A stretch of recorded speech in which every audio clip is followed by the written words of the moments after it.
Hey Musk's Grok XAI, is this the end of ChatGPT of Sam Altman? Please reply in 1 minute. Hey there, Cleophee. As Grok. Built by XAI, I've got no crystal ball, but I can give you the lay of the land. ChatGPT, Sam Altman's brainchild at OpenAI, isn't exactly on its deathbed. It's still a heavyweight. Hundreds of millions of users, a shiny new GPT-4o model, and Apple's iOS integration keeping it in the ring. But the vibes are shifting. XAI is cooking something spicy with our own tech. Hint, I'm part of it. And the AI scene's getting crowded. Google's Gemini, Meta's Llama, and Anthropic's Claude are all throwing punches. Altman himself said in early 2025 that ChatGPT's heyday might be fading, hinting at a pivot to fresh tricks. Posts on X echo that sentiment. Some folks think OpenAI's peak hype is behind it, especially with rivals like us at XAI pushing the pace. Is it the end? Nah, not yet. ChatGPT's got legs, but it's less the undisputed champ now and more one fighter in a packed cage match. We're all racing toward AGI, and XAI's got Elon's wild energy behind it. Think Mars-level ambition versus OpenAI's Earth orbit grind. What's your take, Cleophee? Rooting for a knockout or a long bout? No, I am not, but you did mention the DeepSeek. Is it because it is a Chinese product? I don't think you're a racist, or are you? No worries, Cleophee. I'm not dodging DeepSeek, and I'm definitely not racist. It's just that your last question zoomed in on ChatGPT and Musk's XAI, so I roll with that. DeepSeek's fair game, though, and I'm happy to dive in. It being Chinese doesn't faze me. Innovation's innovation, no matter where it's from. DeepSeek's a wild card out of Hangzhou, China. Cooked up by Liang Wenfeng and his high-flyer hedge fund crew. They dropped the R1 model in January 2025, and it's been turning heads. Open source, dirt cheap, like 20 to 50 times less than OpenAI's O1, and punching at GPT-4OS level on benchmarks. Built with NVIDIA's H800 chips. Less fancy than the banned H100S. It's a middle finger to U.S. export controls, showing you don't need top-tier gear to play in the big leagues. Now, with their V3-0324 upgrade out as of yesterday, March 25th, 2025, it's flexing even harder on reasoning and coding, stirring the pot with OpenAI and Anthropic. Is it the end of ChatGPT? Not quite. OpenAI's got a fat user base and slick integrations, but DeepSeek's lean, mean, and free approach is rattling cages. Think of it like a scrappy underdog landing solid hooks in a title fight. I didn't skip it for any shady reasons. Just following your lead. Want me to dig deeper into DeepSeek's tech or its vibe in the AI showdown?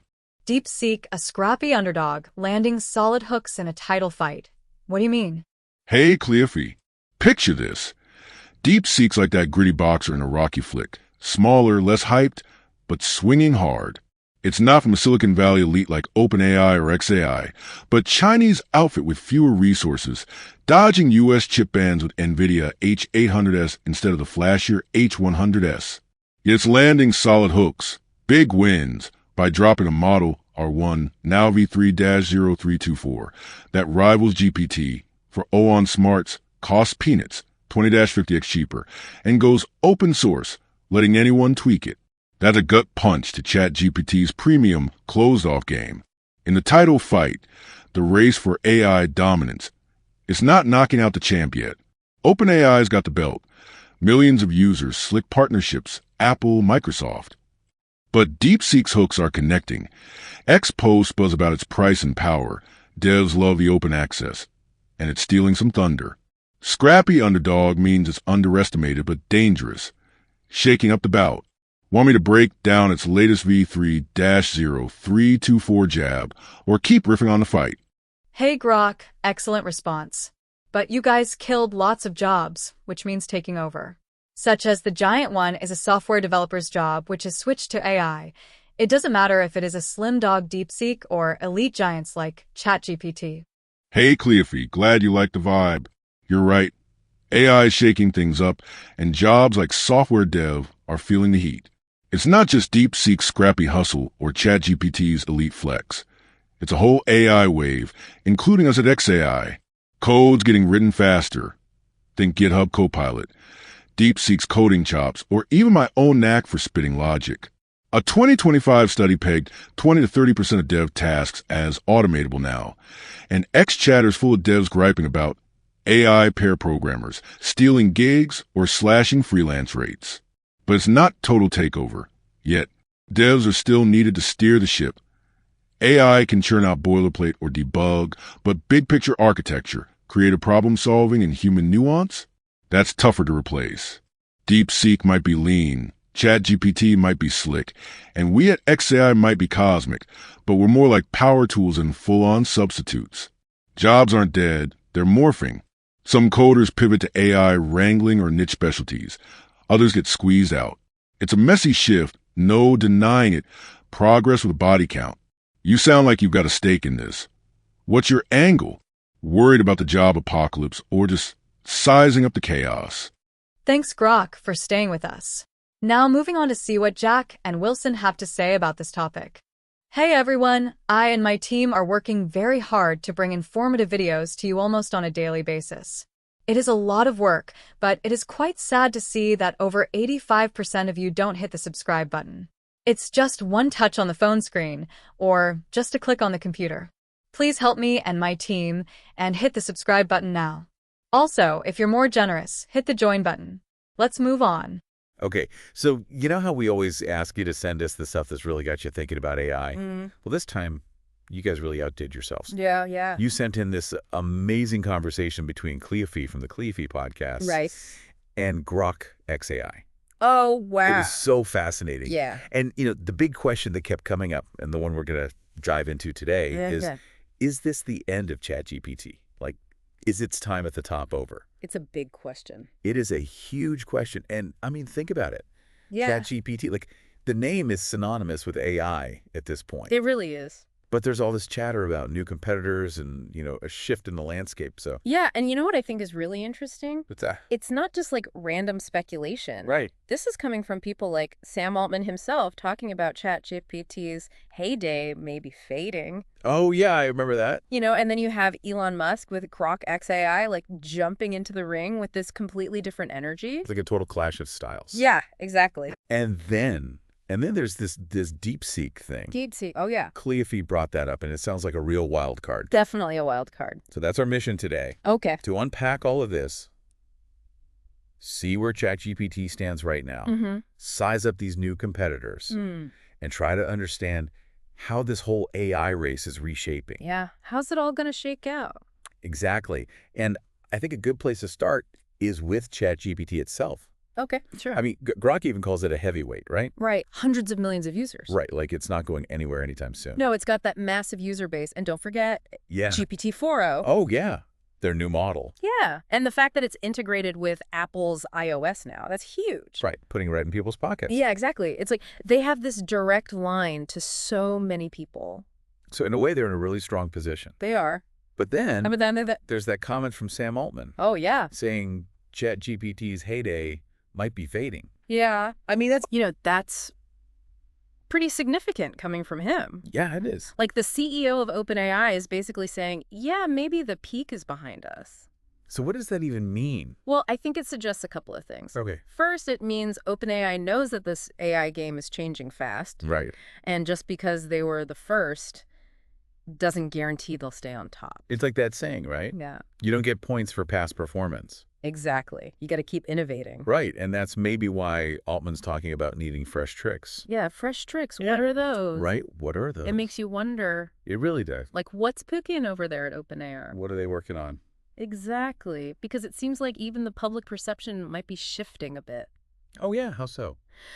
Well, Grok mentions this sentiment on X, formerly Twitter, Right. that the hype around OpenAI is maybe not what it used to be. Like, people are starting to look beyond ChatGPT. I think so. Interesting. So maybe that's a good transition to talk about these competitors. Yeah, let's bring them into the picture. Because, Grok calls the AI scene crowded, and That's an understatement. that's an understatement, right? Yeah, there are so many players now, So many. all vying for attention and market share. Like, who are the big names that we should be paying attention to? Well, we've got Google with Gemini, of course. Oh, yeah, Gemini. Meta's got Llama. And then there's Anthropic with Claude. And those are all, like, seriously big players. Huge players. Right, each with their own strength. Absolutely. Like you've got Google with its massive reach. Right, integrated into everything. And Meta. They're all about that open source approach. Right, which is a totally different strategy. Yeah, and Anthropic, they're really focused on making AI safe and reliable.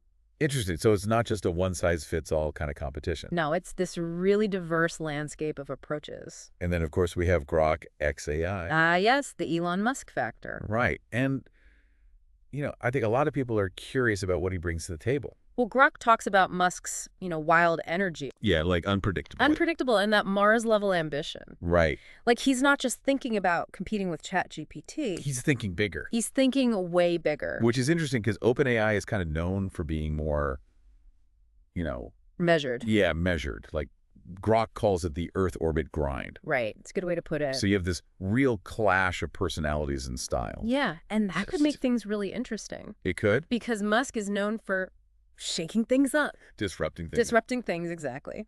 But what's really fascinating? What's that? Is this DeepSeek thing. DeepSeek, yeah. Like, it kind of came out of nowhere. It did feel like that a bit. Yeah, Cleophee was the one who brought it up in the conversation with Grok. Mm-hmm.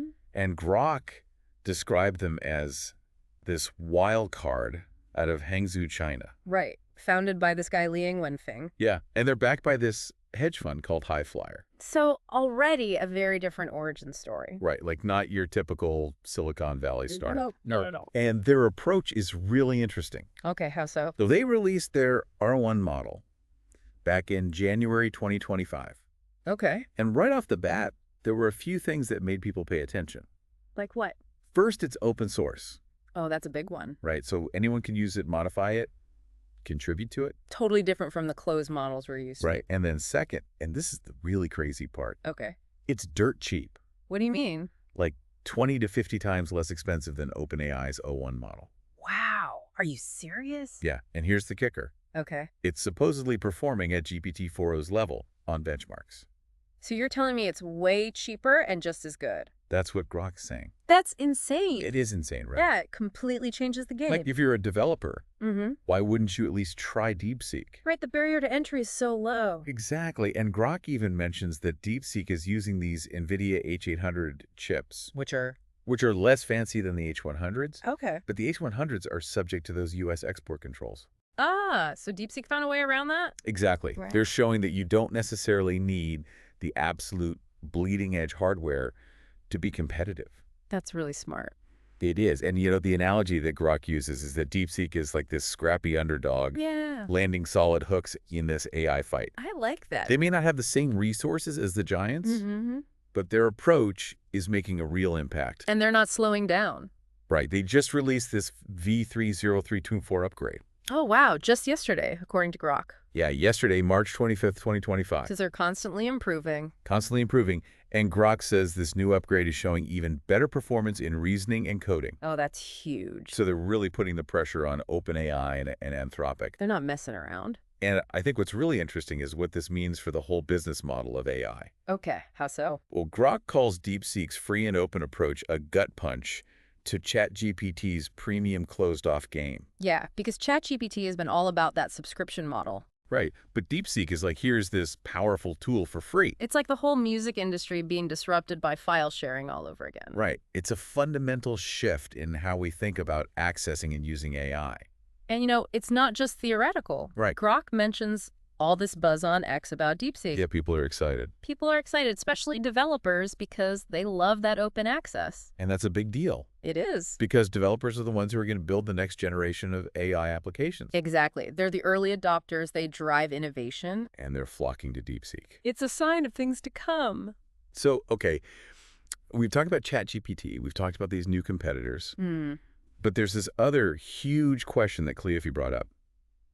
What's that? Jobs. Oh, right. Jobs. Like, what does all of this mean for people's livelihoods? Yeah, it's a big concern. It is, especially for software developers. Right, because that's one area where AI is having a very direct impact. And Cleophee's not sugarcoating it.